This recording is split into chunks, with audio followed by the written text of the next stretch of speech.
Welcome back to Project Pantry, or if you're new here, welcome. If you've been following along, this is episode 3 of the series where I challenged myself to cook mostly from things that were in my cupboards and use up ingredients that have honestly just been a little bit forgotten about. I'm trying to use things that are not just hiding in my cupboards but also my fridge and freezer, and in the first 2 episodes we've already uncovered some surprising ingredients and stretched them into some pretty delicious and some pretty average meals. And today I'm simply trying to keep going. I'll be diving even deeper into the pantry, finding those items I've been ignoring for far too long and turning them into something that is at least a little bit tasty or gets the job done. So let's see what we can whip up for Project Pantry episode 3. If you're new here, my name is Immy and I talk about all things to do with food, low buy year, de-influencing you from things you don't need, what I eat in a week, and just generally intentional living. Of course, a lot of video essays too, certainly more to come. So feel free to subscribe if that's up your street, and if you did like the video, please give it a like because it really helps to support my channel. Okay, grab a cup of tea and let's get into it. I've been editing all day and I haven't really had anything proper to eat. I had a Lara bar and that's pretty much it. So I'm making a very kind of cupboard, Project Pantry friendly lunch, which honestly we have basically nothing in the fridge because we went away for the weekend and we tried to make sure that nothing was in there so that nothing will go to waste. So we're having, yeah, it's basically going to be some soba noodles that I have left over, some edamame that again are in the freezer, and maybe a couple of other things that I might be able to scrape together. I think we might have a little bit of red cabbage, and that's pretty much it. That's going to be my Project Pantry lunch, and I'm okay with that.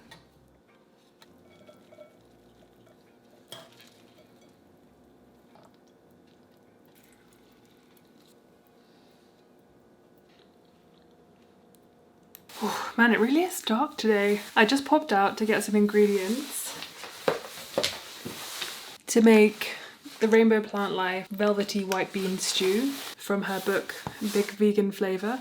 I've tried a lot of other white bean stews and I just don't like them as much as this one. This one is my favorite. I think because you cook it for a while and you bake it, it makes a really big difference. I finally remembered to actually check on how much money I was spending at the shop so I could talk about how much I'm spending on the meals. Obviously I'm trying to have a low buy year. I'm trying to be budget friendly. So I ended up spending $30. $30 for all of these ingredients, but I also did that because I got a veggie broth thing, which I would never usually do, and I just kind of wanted to show the difference of how much it cost. I think this veggie broth was $3.30, whereas when I buy one of those better than bouillon pots, that is probably the equivalent to like 6 or 7 of these, and one of those pots is about $6. So for that $30 I got this. I also got 2 cans of whole peeled tomatoes, 2 bags of white navy beans, 2 pounds of carrots, 2 garlic clove balls. They didn't have any big shallots and I thought it would be better just to get 1 onion, and they didn't have any brown onions, so I just got one white onion. Also, I'm doubling the recipe for this, just FYI. 1 bunch of parsley, and I got 2 bunches of kale. For this kale, I did buy organic kale because they didn't have any regular kale, and I thought, why not? Why not? And that also included the herbs that I'll need: sage, thyme, and rosemary. So the other things that I actually already have are I don't have porcini powder, and porcinis are so expensive, so I'm using an umami powder from Trader Joe's. I basically didn't have any other ingredients apart from the olive oil.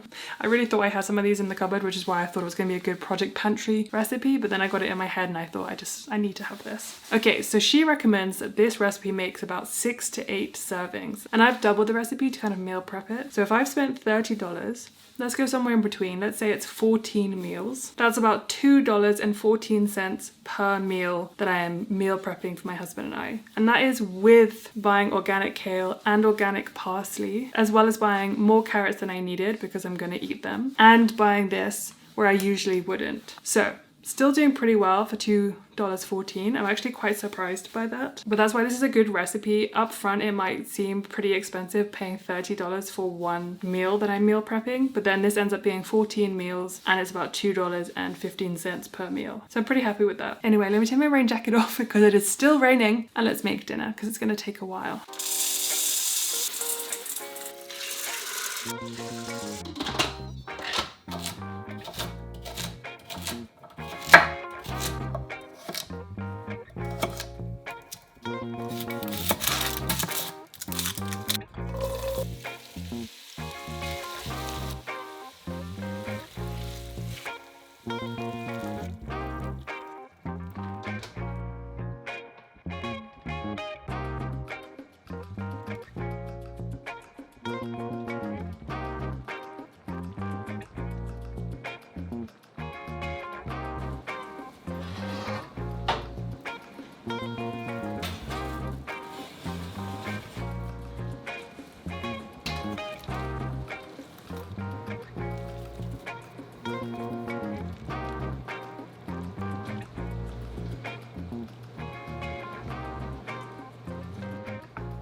Good morning. The sun is finally shining again after several days of just constant rain. But the mountains did get a lot of snow, so autumn is very much here. Very much. I was just about to make a coffee and I remembered from my first Project Pantry video, I asked a lot of you, what are some things that you always replace when you've kind of run out of that in your pantry? And a few things that I said were flour, tomato paste, pasta, beans, things that I just really regularly eat. And coffee is also one of them. I think I have a new coffee bag replacement every 10 to 14 days. And that's mainly because I just very rarely get coffee out anymore. It has to definitely be a sort of treat. And part of that is because my parents bought me a coffee machine for my birthday maybe 2 years ago.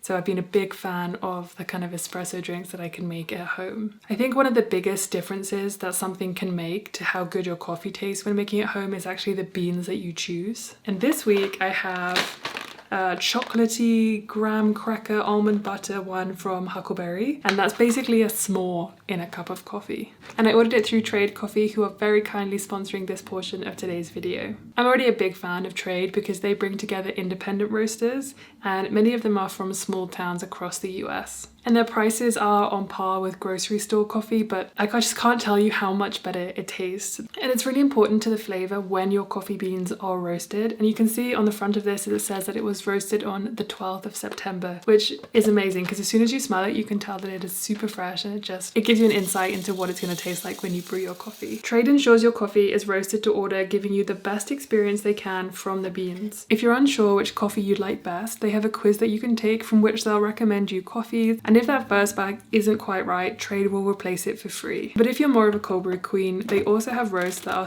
especially for that longer brewing process. I'm a big fan of supporting small, independent roasters, and Trade is a great way to do that, especially if you don't live near one. If you don't have a grinder like me, you can either get the whole beans or you can get them to grind it for you before they send it out. If you're interested in trying out Trade for yourself, they're currently offering 50% off a 1-month trial. You just need to go to drinktrade.com/Immy. So 50% off at drinktrade.com/Immy. I'll leave all of the information in the description below. For the next few days, I really worked on leftovers and things that I had meal prepped. And then I also tried to go through the cupboards and find some things like my protein powder. That's something that we've been going through, but definitely not loving as much anymore. So trying to get through that and be consistent with it. One, for, the benefits of actually being able to build muscle in the gym, but also so that something that we've invested some money in doesn't go to waste. So I've definitely been having a lot more protein shakes recently, which has been a good thing. But I've also been having a lot of fresh fruit and stuff, which has been really nice, especially because apples are in season. And it's just nice when you're eating a lot of kind of pantry staples to have some fresh veg too. And also that we had some rice that we made sure to eat as well, which was great. I'm almost at the end of my jar. Okay, I'm finally almost at the end of my jar of chia seeds. I've been working on this for a good year.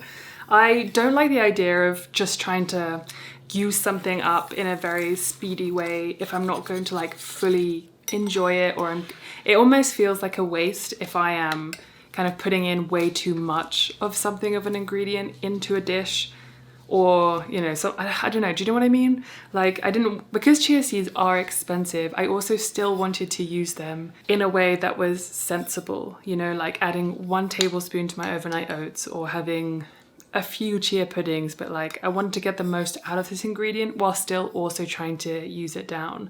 And I'm very pleased that we've almost finished this. It has been a year, but I'm actually going to meal prep some overnight oats because I've been really trying to get out a lot of content here on YouTube for the past couple of weeks.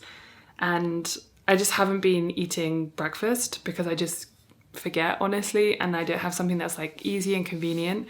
So I'm going to use the last of these to meal prep a couple of overnight oats for the next few days. And then also one thing I noticed that is literally just about to go out of date, although I don't know how out of date things that are in packets can really go. But anyway, I am going to use this for making a Japanese curry essentially for dinner.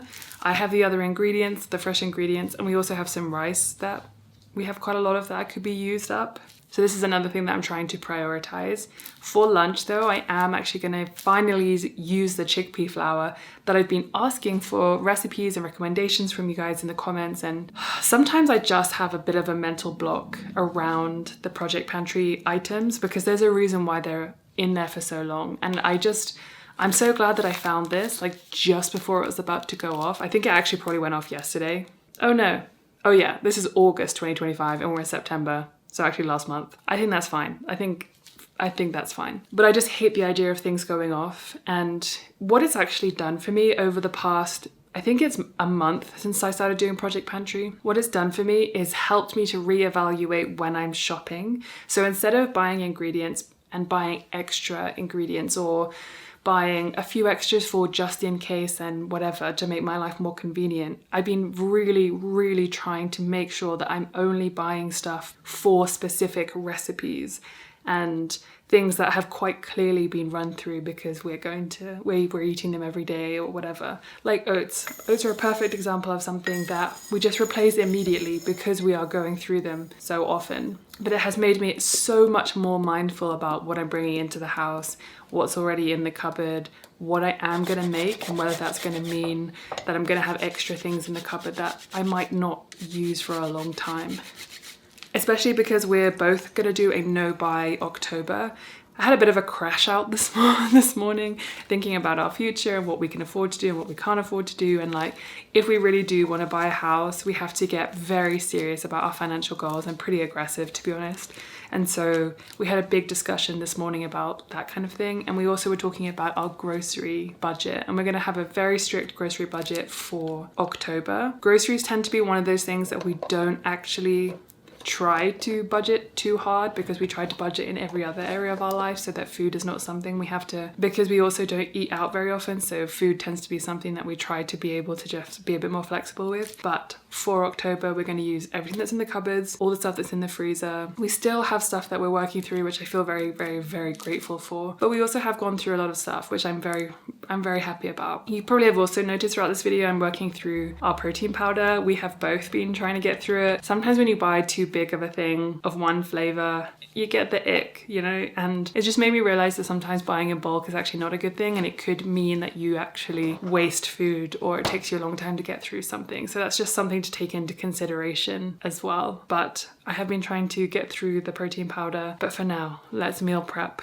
those overnight oats. One thing I've also been doing is putting some tofu blocks straight in the freezer. And I've been doing this because I like to have tofu in the fridge just a lot of the time. I like to have it very convenient because it's a really good source of protein and it's very filling and it's a really good source for vegans. So I also wanted to throw a load of vegetables into this meal because I'm just trying to eat a lot of vegetables recently. I always like to think about things I can add to my diet rather than take away. I just think that it's really helped me to have a much more positive mindset around food. So I threw in all the vegetables that were required for this curry, but I also added in quite a few more. This ended up being so much better than I was expecting. I think the flavor packet is actually from a local company here in Denver, which is why I bought it in the first place. And honestly, it's made me look them up to see what other kind of things they have because it was so good. And I'm definitely going to be making this kind of Japanese curry in the future again. One thing I will say, if you are doing Project Pantry, low buy year, no spend, any of those kind of challenges, they will get boring. And I want you to see this as a positive thing and a good thing. Because if it's got boring and you don't have that buzz of excitement anymore, then you've been consistent. You've been doing it for long enough that it's becoming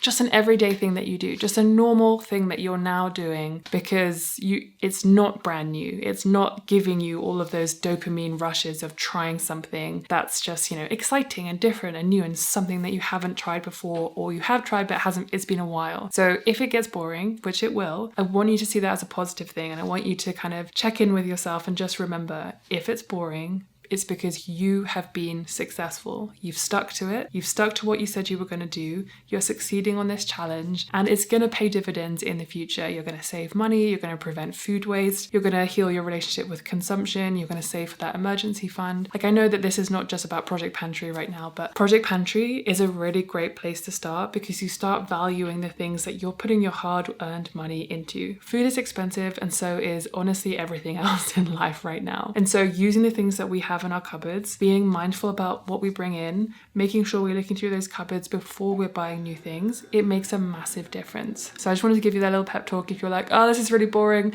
or I'm not feeling very good about it anymore, you're doing just fine. And let's celebrate if it's boring. I really hope that you enjoyed this video today. Project Pantry, still underway in this household. I think it might be something that we just continue because I hate food waste. I want to save money. And yeah, I hope you enjoyed today's video and I will see you in the next one. The next one's just a couple days away. So I hope that you're enjoying this higher volume of content and get ready for No Buy October because it's going to be a good one. See you soon.